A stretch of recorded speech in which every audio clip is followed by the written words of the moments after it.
क्या वो इस बात से परेशान थी कि घर में अब उसका स्थान पहले जैसा नहीं रह जाएगा क्योंकि उसने एक बेटी को जन्मा है? या फिर वो अपने देवर के साथ अपने अंतरंग संबंधों को लेकर डरी हुई थी, खौफज़दा थी कि उसके देवर के साथ अब उसके संबंध पहले जैसे नहीं रह पाएँगे?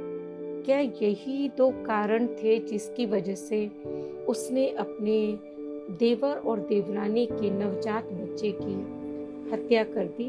वजह सिर्फ़ इतनी ही है या इसके पीछे कोई और भी कारण है? नमस्कार, मैं मोनिका आर्य।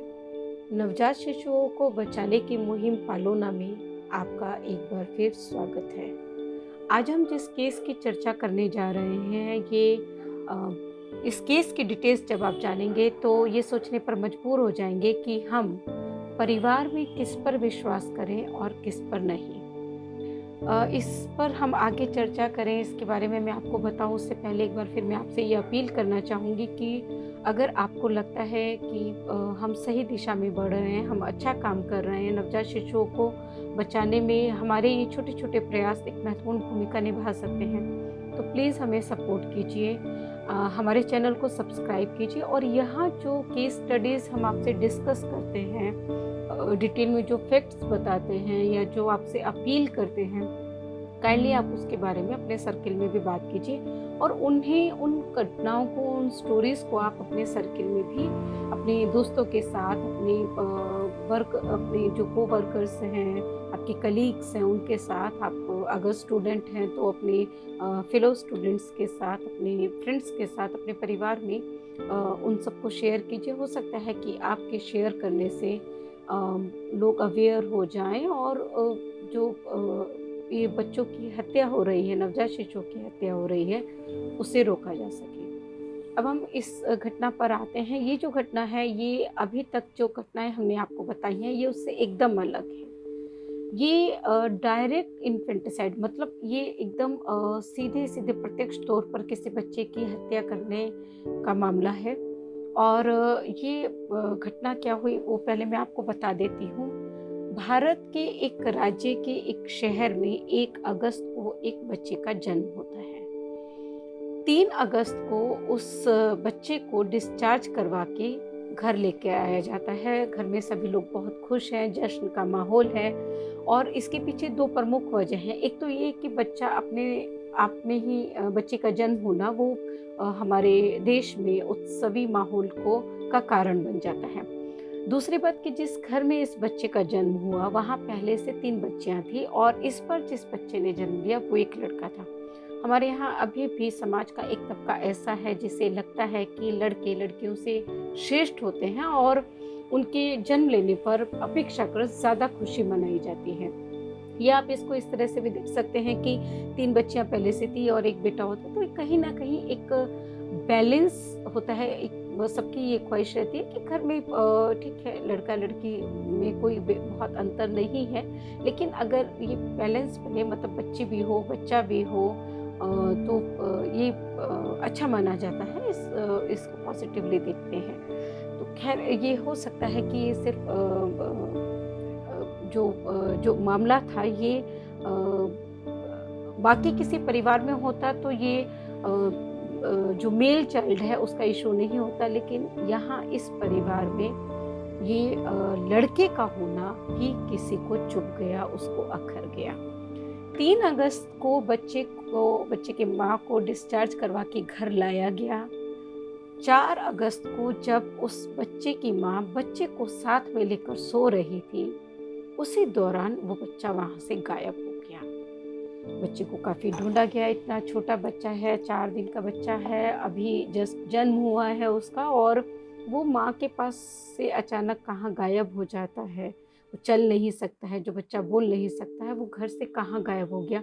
सबको ये बात परेशान कर रही थी। पुलिस में केस किया गया, पुलिस भी ढूँढने में लगी।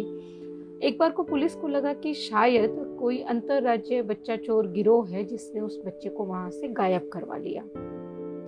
और भी बहुत सारी आशंकाएँ मन में जन्म ले रही थी। आस-पड़ोस पर भी थोड़ा-सा आस-पड़ोस के लोगों को भी शंका की नज़रों से देखा जा रहा था।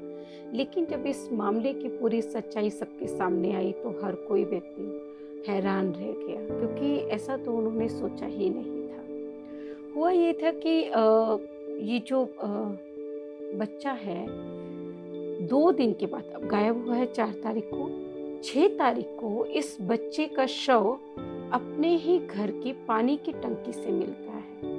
बच्चे की माँ सुबह जब बाथरूम जाती है तो लौट कर अपने पति को और घर के दूसरे सदस्य को कहती है कि नल में से जो पानी आ रहा है उसमें से बदबू आ रही है और वो लाल रंग का है। ज़रा जाकर देखिए कि क्या क्या हुआ है, टंकी में कहीं कुछ गिर तो नहीं गया है। जब बच्चे का पिता टंकी में जाकर देखता है तो वो पूरा पानी लाल होता है और थोड़ा ध्यान से देखने पर उसे अपने नवजात शिशु की डेड बॉडी उसी पानी में डूबी हुई नजर आती है। बच्चे के शव को निकाल लिया जाता है, पुलिस को भी इन्फॉर्म किया जाता है, पुलिस आती है। कोई उस जो वहाँ आसपास के लोग हैं उनमें से कोई व्यक्ति पुलिस को ये सूचना देता है या इन्फॉर्म करता है या टिप देता है कि बच्चे की जो हत्या हुई है वो उसी परिवार के ही किसी सदस्य के द्वारा की गई है। परिवार में डिस्प्यूट की बात भी सामने आती है और एक और बात पुलिस को पता चलती है कि बच्चे के पिता के साथ बच्चे की मंझली माँ का अफेयर था या रिलेशनशिप था, अंतरंग संबंध थे। ये एक बहुत महत्वपूर्ण सूचना थी। पुलिस इसी को क्लू मानकर काम करती है। बच्चे की माँ मंझली माँ से कड़ाई से पूछताछ होती है और मंझली माँ टूट जाती है। वो अपना जुर्म कबूल कर लेती है। वो बताती है कि हाँ, उसने ही उस बच्चे को वहाँ से बच्चे की माँ के पास से उठाकर पानी की टंकी में डाला। अब उन्होंने ऐसा किया क्यों, ये बताने से पहले मैं आपको ये ज़रूर बताना चाहूँगी कि ये घटना हुई कहाँ। ये घटना हुई है पश्चिम बंगाल के हावड़ा जिले में और हावड़ा थाना इलाके के टिकियापाड़ा में श्रीनाथ पोडेल लेन एक स्थान है। वहीं ये जो घटना है ये मोहम्मद शमसुद्दीन के परिवार में हुई। मोहम्मद शमसुद्दीन उस परिवार का सबसे छोटा बेटा था जिनके यहाँ अभी बच्चे ने जन्म लिया था और मोहम्मद शमसुद्दीन के ही अपनी मंझली भाभी से अंतरंग संबंध थे क्योंकि उनके मंझले भाई की मृत्यु हो चुकी थी। मंझली भाभी को एक बेटी थी, उनके बड़े भाई को 2 बेटियां थी। घर में पहले 3 बेटियां थी और इस बार एक बच्चे का जन्म हुआ था, लड़के का जन्म हुआ था। शमसुद्दीन की पत्नी ने उसे जन्म दिया था और ये बात शमसुद्दीन की भाभी को अखर गई। उन्हें ये बात अखर गई कि घर में 3 बेटियों के बाद एक बेटा हुआ है। शमसुद्दीन की पत्नी ने एक बेटे को जन्म दिया है और हो सकता है कि अब इस वजह से घर में उसका स्थान बढ़ जाए। हो सकता है ये बात कहीं ना कहीं मंझली माँ के दिमाग में रही हो या फिर ये भी हो सकता है कि उसे लगा हो कि अब शमसुद्दीन मुझ में उतना इंटरेस्टेड नहीं रहेगा, वो अपनी वाइफ को ज़्यादा पसंद करेगा, ज़्यादा चाहेगा क्योंकि उसकी वाइफ ने उसको एक बेटा दिया है। जो भी कारण रही हो, जो भी वजह रही हो, कुछ ना कुछ ऐसा ज़रूर था जो उस बच्चे के लिए घातक बन गया और ये एक बहुत ही दुखद घटना है।